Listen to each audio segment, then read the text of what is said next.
Shalom Pak, udah kedengaran. Shalom, Bu Sarma. Saya mau bertanya sedikit mengenai kefasikan. Di kitab Amsal sering dibahas mengenai kefasikan, kemudian di kitab Mazmur, dan ada juga di sebagian ayat-ayat yang dikutip mengenai kefasikan gitu. Jadi saya mohon penjelasannya mengenai kefasikan. Apakah kefasikan ini sama seperti yang saya pikirkan yang dimaksud di Alkitab adalah kemunafikan, kira-kira seperti itu. Terus apakah kefasikan yang dimaksud di kitab Amsal atau yang dimaksud oleh Raja Daud di kitab Mazmur itu adalah masih termasuk di dalam golongan orang yang percaya kepada Tuhan Yesus apa tidak gitu. Terus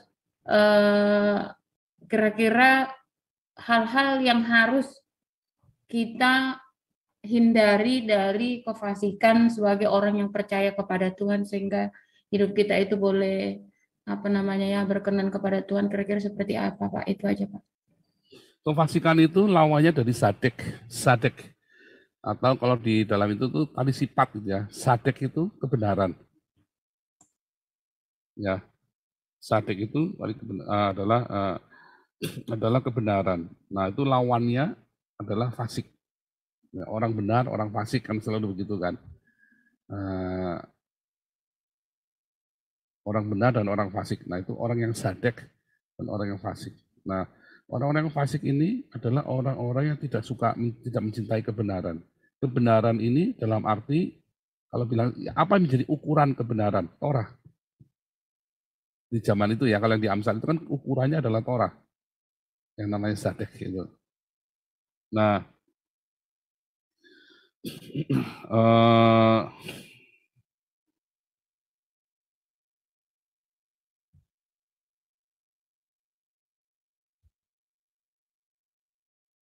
kalau mengikuti ajaran hukum kasih, orang orang Yahudi itu percaya hukum kasih ya.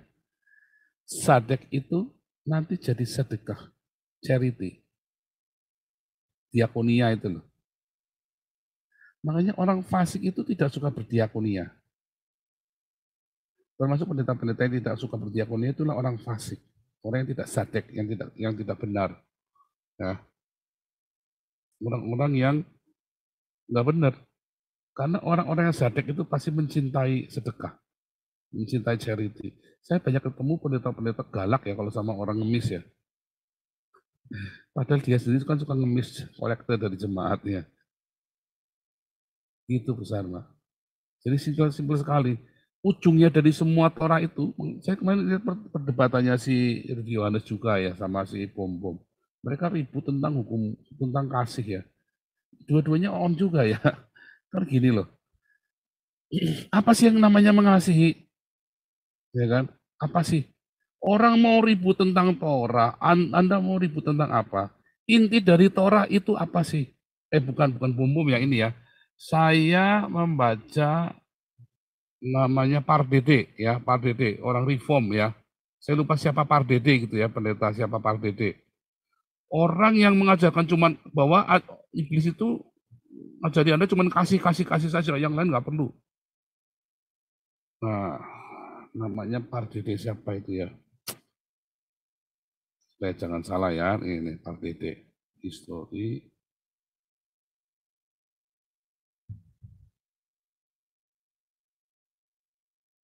Oh, enggak ada ya, Pardede. Ya, saya lupa ya namanya Pardede siapa, pokoknya itu namanya pendeta reform itu ya. Jangan cuma mengajarkan kasih saja.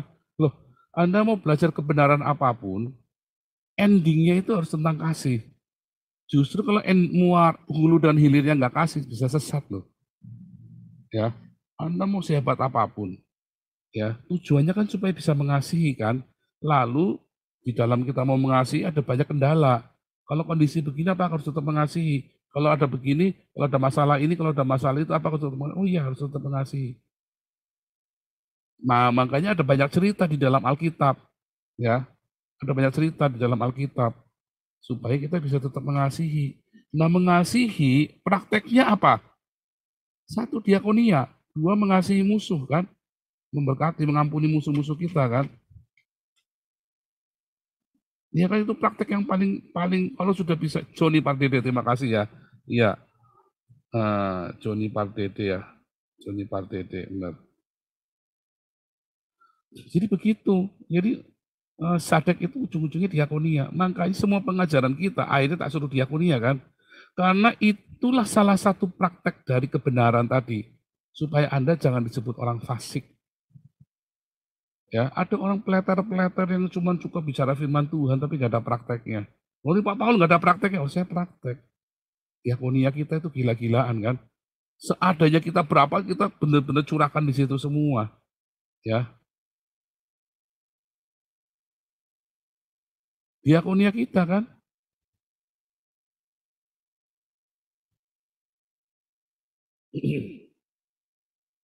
Nah, itu yang seringkali orang salah kaprah ya. Salah kaprah tentang pengajaran. Oh, pengajaran itu, sorry ya, namanya adalah Jimmy Pardede. Ya, Jimmy Pardede. Ya, kalimat dari setan, doktrin nggak penting, yang penting kasih. Dia bilang begitu kan. Oh, salah. Doktrin itu memang nggak penting. Yang penting itu memang kasih. Kalau dia kebanyakan doktrin dan dia tidak punya kasih, dia sesat. Siapapun yang pengajarannya hebat, tetapi dia tidak ada kasih, nggak ada prakteknya, dia sesat. Mau Muri Wali sekalipun, mau Stephen Tong sekalipun, sesat, saudara. Kayak orang Farisi itu loh, orang-orang munafik. Otaknya kebanyakan pengajaran, tapi praktekannya semua. Nah itu sadek kebenaran. Ya, muaranya selalu nanti adalah diakonia.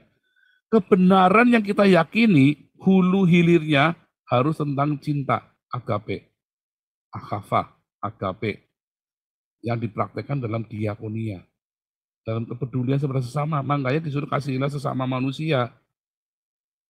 Itu Bu Sarma. Mana nih Bu Sarmanya hilang. Nah, oke. Itu ya Bu Sarma ya. Jadi definisi orang fasiknya jangan kejauhan. Pokoknya begitu saja. Simpel sekali ya. Pengajaran Alkitab itu sangat simpel, tetapi begitu orang cari-cari jadi ruwet. Nah, kita yang belajar menjelaskan keruwetan-keruwetan itu.